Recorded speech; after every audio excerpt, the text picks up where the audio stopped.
অবিলম্বে 2021 বিধানসভা ভোটে সিআরপিএফ ক্যাম্পের বকেয়া পেমেন্ট, 100 দিনের কাজের মাল সরবরাহের বকেয়া, পথশ্রী 3-এর বকেয়া পেমেন্ট সহ যশ ঝড়ের বকেয়া পেমেন্টের দাবিতে এবার অবস্থান বিক্ষোভে বসল পশ্চিম মেদিনীপুর ঠিকাদার সমিতির সদস্যরা। এদিন রবীন্দ্রনগরে নিজের অফিসের সামনে মঞ্চ বেঁধে তারা অবস্থান বিক্ষোভে সামিল হয়। এদিন মূলত ফেডারেশন অফ কন্ট্রাক্টরস অ্যাসোসিয়েশন পশ্চিমবঙ্গের আহ্বানে পশ্চিম মেদিনীপুর ডিস্ট্রিক্ট কন্ট্রাক্টরস অ্যাসোসিয়েশনের উদ্যোগে এই অবস্থান বিক্ষোভের আয়োজন করা হয়। এই সমিতি 2018 সালে পুরনো দরপত্র বর্তমান বাজার দর অনুযায়ী পূর্ত এবং সেচ দপ্তর ও সমস্ত সরকারি দপ্তরে শিডিউল অফ রেটস বৃদ্ধি হয়নি কেন তারও জবাব চাওয়া হয় এই অবস্থান বিক্ষোভ থেকে। এদিন এই অবস্থান বিক্ষোভে নেতৃত্ব দেন কমিটির রাজ্যের জেনারেল সেক্রেটারি আশিস কুমার ধর, জেলার জেলা সম্পাদক বাণীব্রত সিনহা, সমিতির চেয়ারম্যান তাপস মান্না সহ সমস্ত ঠিকাদাররা। তাদের এই দিন এও দাবি ছিল পঞ্চায়েতের কাজ, ইরিগেশন এর কাজ সহ প্রায় 400 কোটি টাকা গত 4 বছর ধরে তাদের বকেয়া রয়েছে, তা পাওনা গন্ডায় মিটিয়ে দেওয়া। তাদের দাবি এই অবস্থান বিক্ষোভের পর আগামী জানুয়ারি মাসে দীঘায় এক কর্মসূচি নেওয়া হয়েছে রাজ্যের তরফ থেকে। সেখানে তাদের দাবি দেওয়ার ব্যাপারে যেমন আলোচনা হবে ঠিক তেমনই আন্দোলনের কর্মসূচি নিয়েও আলাপ আলোচনা হবে। আর তাতে উত্তর না বেরিয়ে এলে আগামী দিনে আন্দোলনের পটভূমিকা নেওয়া হবে ওই মঞ্চ থেকে।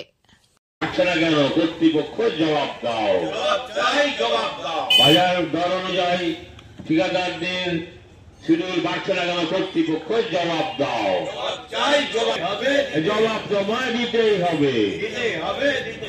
সমস্ত সরকার এই আন্দোলনের কারণ হচ্ছে আমাদের দীর্ঘদিন প্রায় 18 সালের পর থেকে গভর্নমেন্টের যে শিডিউল রেট আছে সেই শিডিউল রেট দর বৃদ্ধি হয়নি, যার লাস্ট হচ্ছে 2018।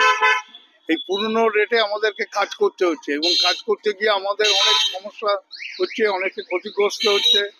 আমরা পাবলিকের কাছেও হ্যারাস হচ্ছি, গভর্নমেন্ট আমাদেরকে যাচ্ছে তাই বলছে, কিন্তু রেট এরা বৃদ্ধি করছে না। প্লাস হচ্ছে আমাদের মেন হচ্ছে শিডিউল রেট, তারপর বকেয়া পেমেন্ট।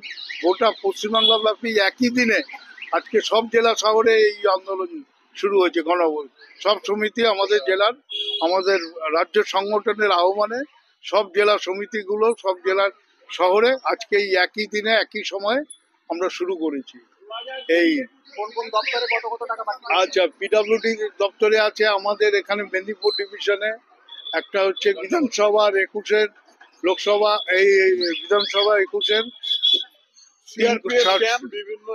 বিভিন্ন কাজ করেছে, তার 3.5 কোটি টাকা অ্যাপ্রক্স। তারপর আছে লোকসভার টাকা, সেও প্রায় 4 কোটি টাকা। লোকসভা ইলেকশনের আগে থেকে লোকসভা ইলেকশনের ঠিক প্রাক মুহূর্তে পথশ্রী 2 পথশ্রী 3 আরম্ভ করলো।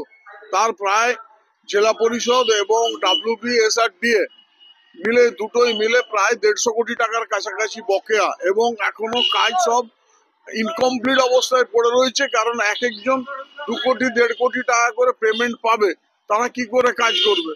সমস্ত ওই অবস্থায় রাস্তাগুলো উইথহেল্ড হয়ে পড়ে রয়েছে। না, আমরা এখানে জাস্ট ধর্ণা এবং গণ অবস্থানে এইবারে ব্যাপী এটা রাজ্যের আমাদের সংগঠন আছে ফোকা, এইটার কর্মসূচি এটা নিয়েছে।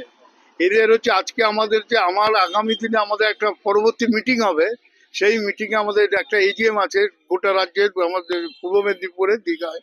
সেইখানে আমাদের জানুয়ারি মাসে ঠিক হবে আমরা পরবর্তী পদক্ষেপ কি করব। এটা ঠিকাদার হচ্ছে টোটাল ওয়েস্ট বেঙ্গলে আছে বিভিন্ন দপ্তর মিলিয়ে প্রায় 70 থেকে 80 হাজার, বিভিন্ন জেলা। হ্যাঁ, মেদিনীপুর জেলায় বিভিন্ন এখন এই মুহূর্তে প্রায় 300 থেকে 400 ঠিকাদার।